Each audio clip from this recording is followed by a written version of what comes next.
Good morning students. हम लोग आज इस लेसन के माध्यम से क्लास 9th का इकोनॉमिक्स के बारे में हम लोग अध्ययन करेंगे। इकोनॉमिक्स में हम लोगों ने फर्स्ट लेसन पढ़ लिया है, यानी पालनपुर गांव की कहानी। अब हम लोग आगे की क्लासों में हम लोग पढ़ेंगे मानव एक संसाधन। मानव एक संसाधन का एक क्लास हम लोगों ने देख लिया। आज हम लोग दूसरे क्लास में मानव एक संसाधन के बारे में जानेंगे। हम लोगों ने भौतिक पूंजी एवं मानव पूंजी के बारे में विस्तार पूर्वक अध्ययन किया है।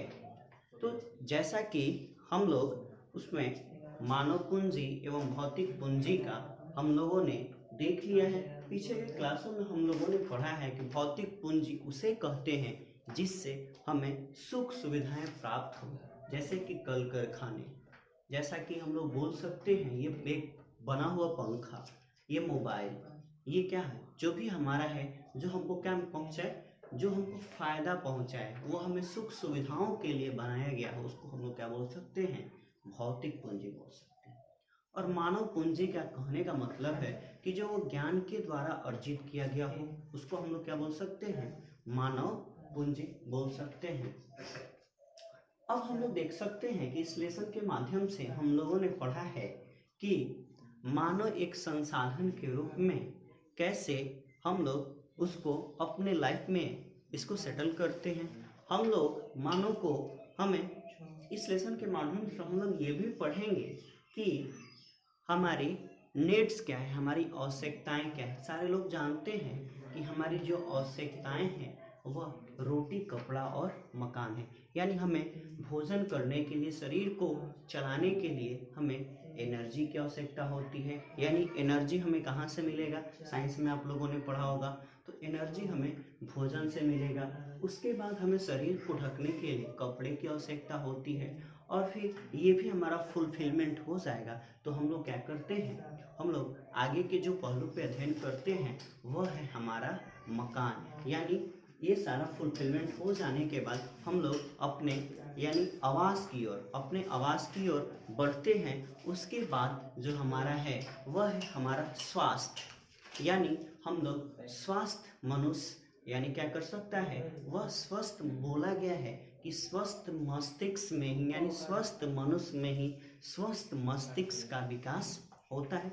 और उसके बाद जो हमारी नीड्स है वो हमारा है शिक्षा, यानी एजुकेशन। यानी एजुकेशन को हम लोग क्या कर सकते हैं, यानी सबसे जो हमारे बेसिक नीड्स होती है उसको हम लोग बोल सकते हैं रोटी, कपड़ा, मकान, स्वास्थ्य और शिक्षा। तो हम लोग इसका इन सारे पहलुओं पे हम लोग आज चर्चा करेंगे।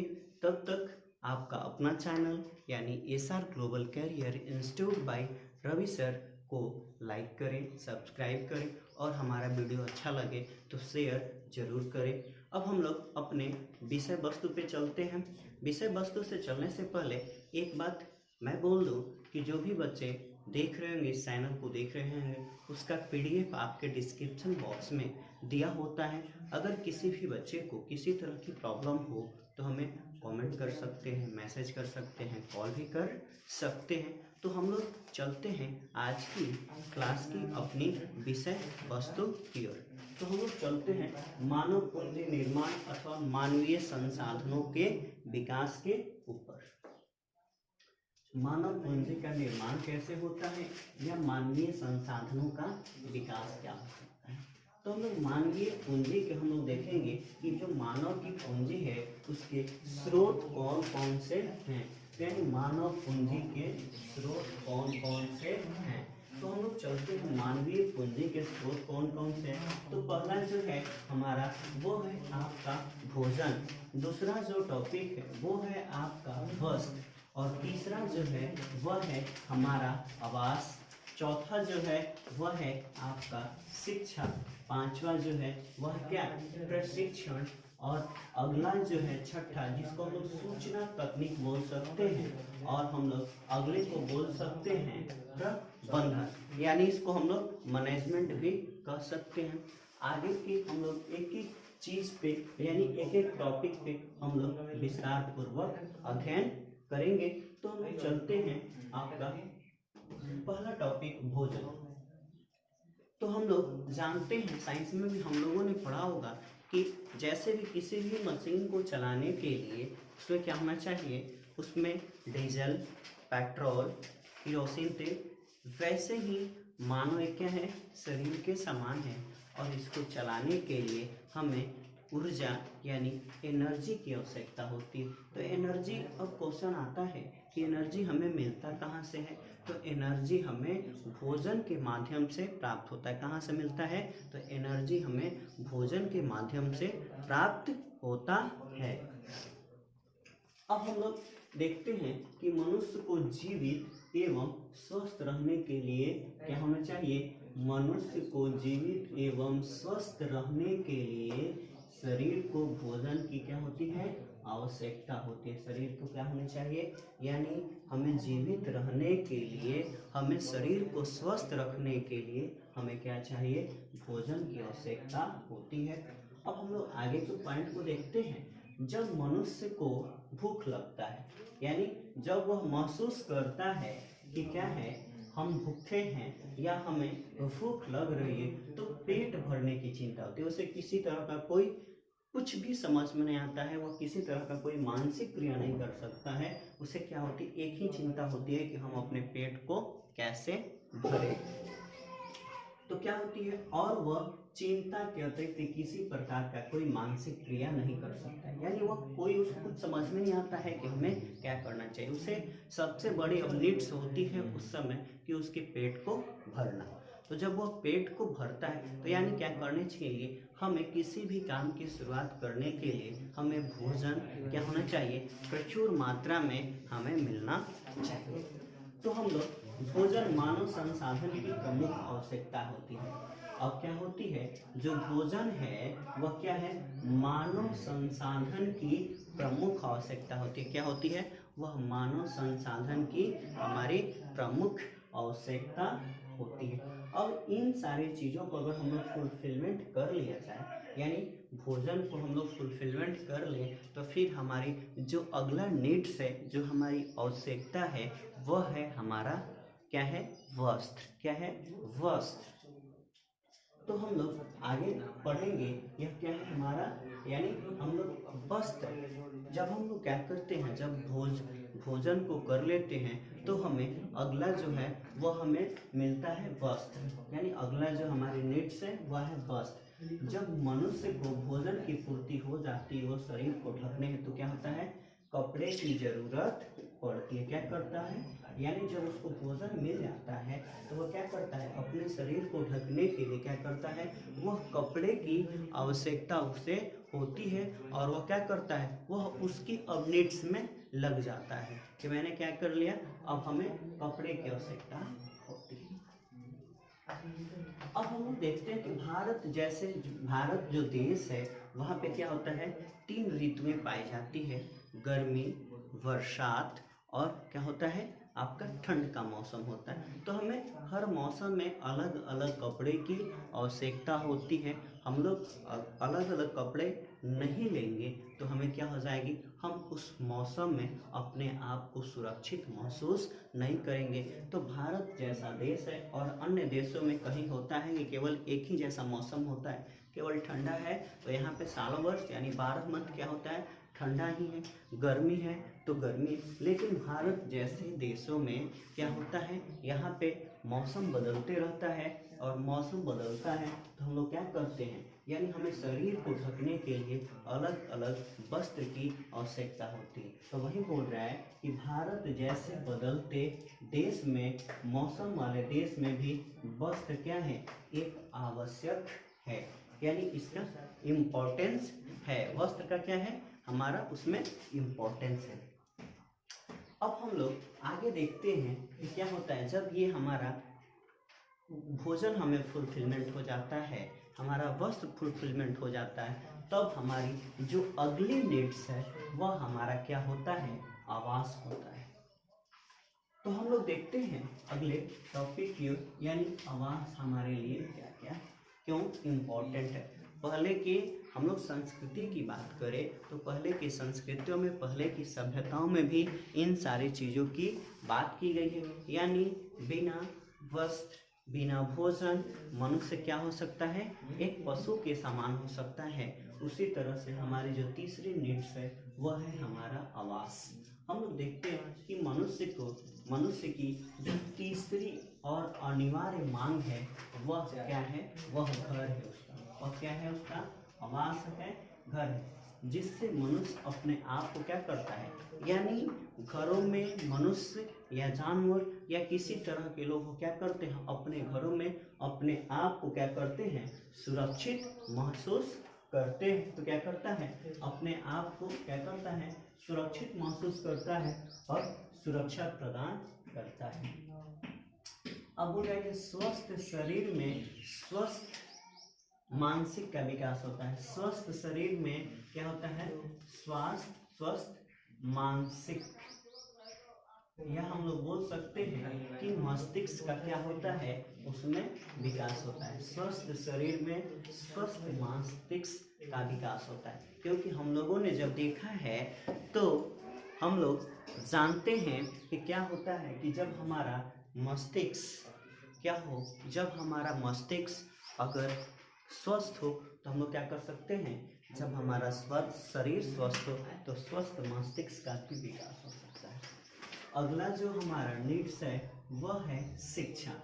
यानी शिक्षा के बिना हम लोग क्या कर सकते हैं, इस समाज में, इस मानव जाति में, इस संसार में हम लोग क्या है, अधूरा है, एक जानवर के समान है हम लोग बिना शिक्षा के।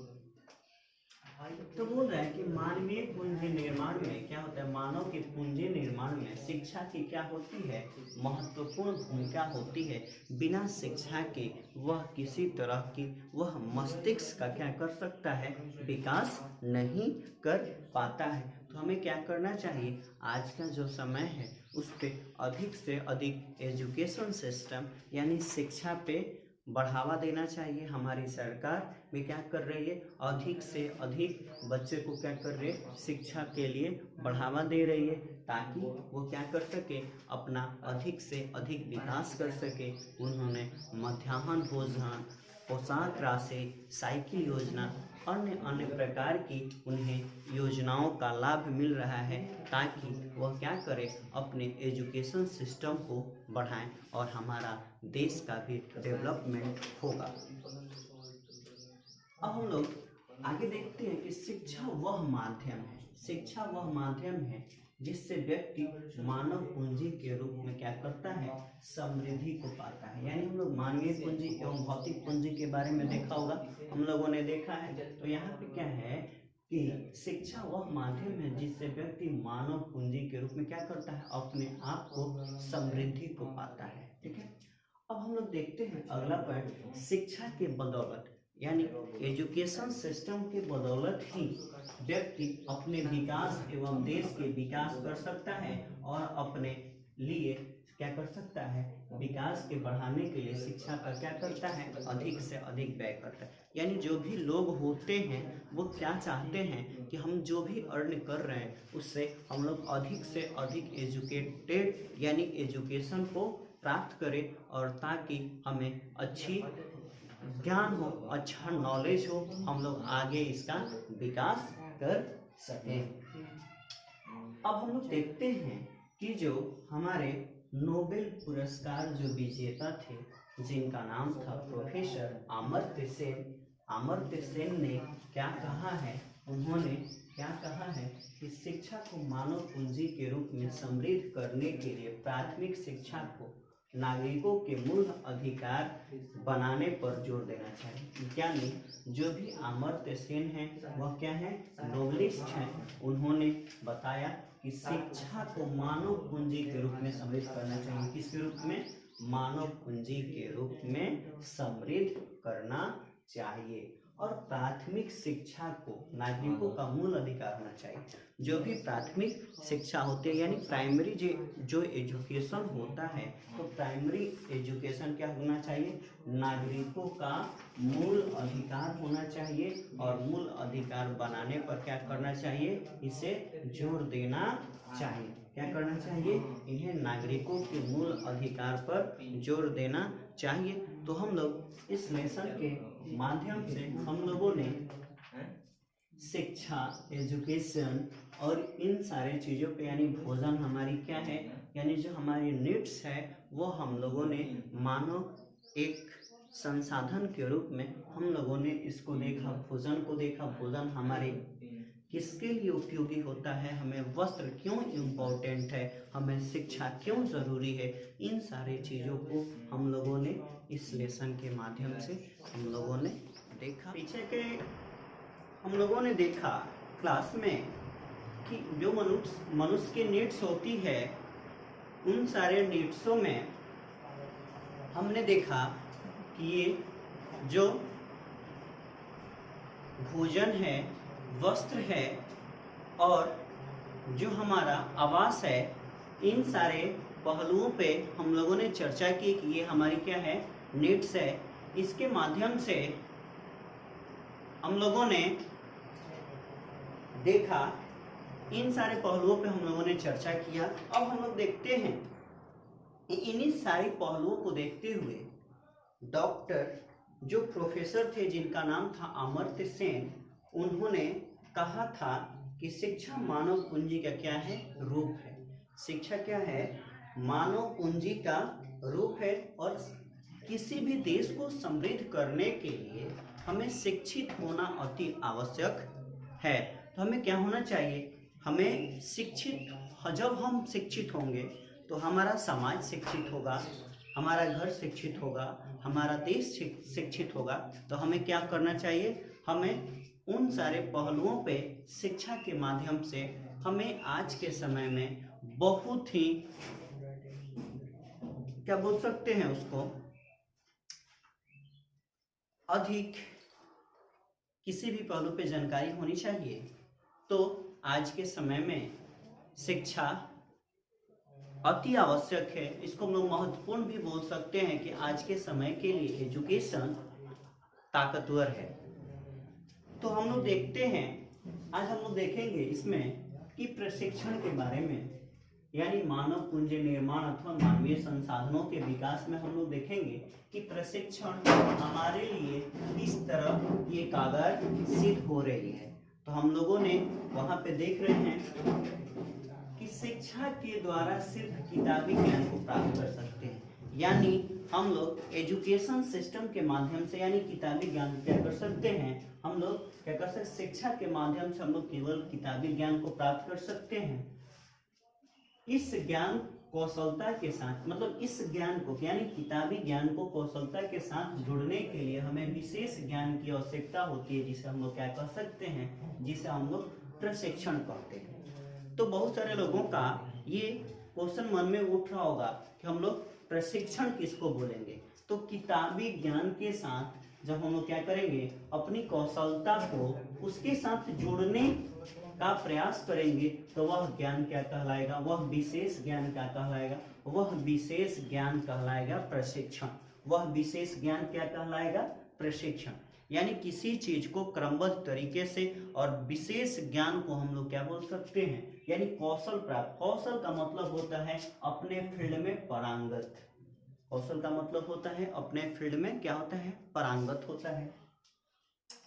अब हम लोग देखते हैं कि जब कभी भी खास काम होता है तो हमें प्रशिक्षित होने की आवश्यकता होती है। जब कभी भी क्या होता है, किसी तरह का कोई खास काम होता है या किसी तरह से हमें नेटवर्किंग का सिस्टम हो या क्या होता है, कंप्यूटर जो एक एजुकेशन है, तो अगर हम उस तरह से कौशल प्राप्त नहीं करेंगे, उस तरह से हम लोग ट्रेनिंग नहीं लेंगे, तो हम क्या कर सकते हैं, आज उस समय से हम लोग अपने आप को कहीं पीछे महसूस करेंगे।